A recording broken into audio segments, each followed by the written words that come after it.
C'est l'histoire de trois frères qui marchèrent sur une route tortueuse et solitaire au crépuscule. Ils arrivèrent à une rivière trop dangereuse pour être traversée, mais les trois frères connaissaient bien l'art de la magie et firent apparaître un pont. Alors qu'ils commencèrent à s'avancer, une silhouette encapuchonnée leur barra le passage. C'était la mort.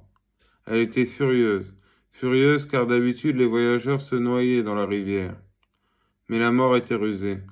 Elle fit semblant de féliciter les trois frères pour leur magie et leur dit qu'ils avaient droit à une récompense pour s'être montrés si malins. Ainsi, le premier frère demanda une baguette magique plus puissante que toutes les autres, et la mort lui en fit une avec une branche de sureau qui traînait là. Le deuxième frère décida d'humilier la mort encore plus, et lui demanda le pouvoir de ramener les morts à la vie. La mort prit une pierre dans la rivière et la lui donna. Le troisième frère, un homme humble, lui demanda quelque chose qui lui permettrait de quitter cet endroit sans que la mort ne puisse le suivre. Et à contre-cœur, la mort lui donna sa propre cape d'invisibilité. Le plus grand des frères arriva jusqu'à un lointain village où il tua un sorcier avec qui il s'était querellé autrefois.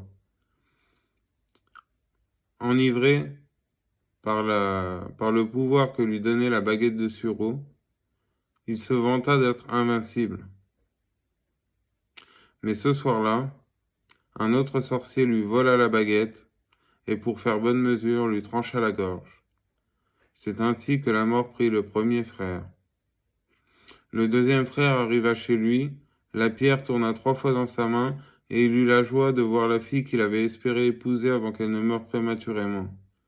Mais elle était froide et triste, car elle n'appartenait pas au monde des vivants. Rendu fou par un désir sans espoir, le deuxième frère se donna la mort pour la rejoindre. Ainsi la mort prit le deuxième frère. Quant au troisième frère, la mort le chercha partout pendant des années sans jamais le trouver. Il n'y a que quand il a atteint un grand âge qu'il enleva sa cape d'invisibilité et la donna à son fils.